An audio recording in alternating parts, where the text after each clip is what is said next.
So Chris, your take on the performance against Liverpool tonight then? Still Liverpool, Andy. It's still Trent and Andy Robertson and Thiago and Wijnaldum, and Curtis Jones is a terrific young player, and the front three. Still Liverpool. I'm disappointed in the goals. They go with the catalogue of poor goals that we've conceded. You can't afford self-inflicted goals, and there's a tackle to be made, and there's a decision that should have been made, and obviously they've took advantage of that. The second goal, we've got enough bodies around the ball to make contact, and we haven't, and it's deflected. And yeah, we have created a couple of bits. I think it'll, as I've said before, it is Liverpool. We're never going to have 55-60% possession. It's never going to be this new one, is it? Expected goals that we'll have more expected goals than them. It's always going to be a tough game for us if we're absolutely flying.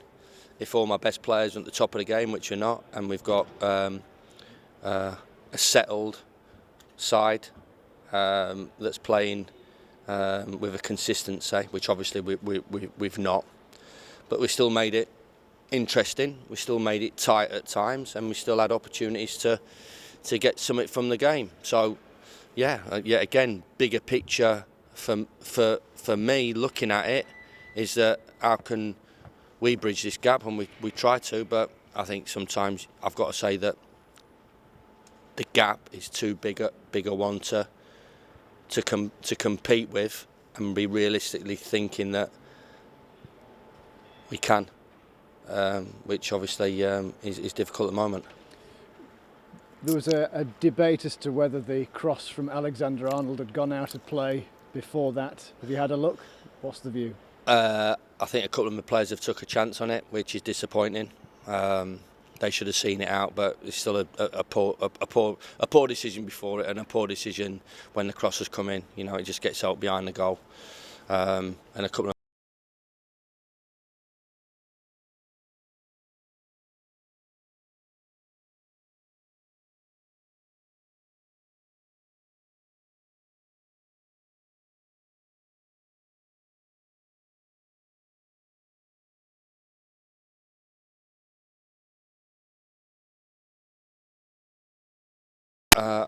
I'm not going to big him up, because I think people recognise that and understand how I feel about Aaron as a young goalkeeper, because we're signing young players, as I keep saying.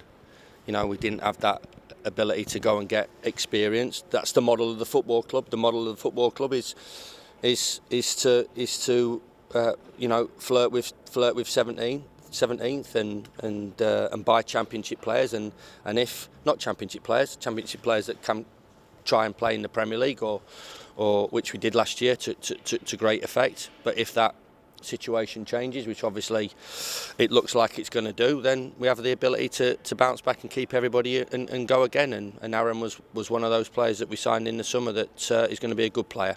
He's going to have to make saves against Liverpool. Every club, barring possibly 4 or 5 top clubs, would expect every time they play Liverpool to not have the lion's share of possession, to maybe, have a situation where their goalkeeper needs to make saves, and he did.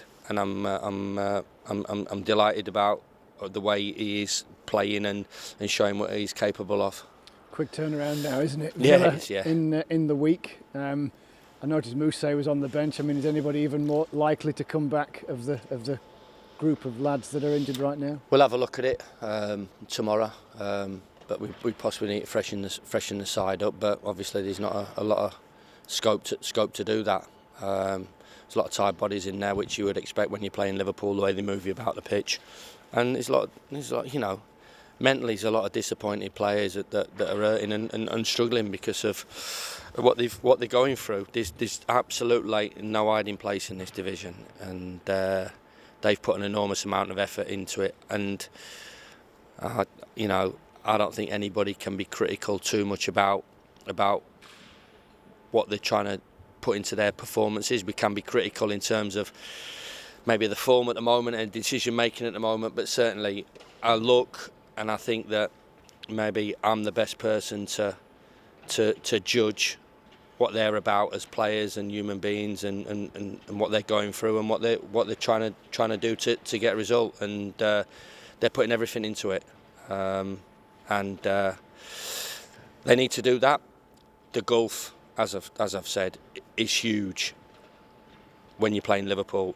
It's big when you're playing any other team in the Premier League. It's big when we're on form. It's big when we've got everybody fit. It's even bigger when all those stuff is happening, and obviously that's the story of the moment. So just finally, then, give us a snapshot on that, because again today they kept going, didn't they? They were still trying to fashion that chance even sort of late in the game. But if they're constantly getting slapped in the face, or football-wise, what's the mood like, so to speak? Yeah, they're obviously disappointed. They take pride in the performances, and they take pride in the results, and they've had a great run of it. And it's a season that's obviously massively gone against us, and self-inflicted in a lot of parts, and some obviously bad decisions made by everybody, me included. But as I've said, there's really no margin of error really in this division. You can't get away from it, and unfortunately it sort of is that situation in the division. It's not what's happened over the last 10 years. It's not what's happened over the last 6 years or even 4 years. And it is tough to take, because, as I said, we've had a lot of good times, but the club will be fine.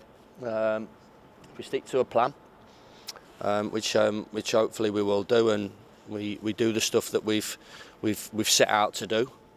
There's no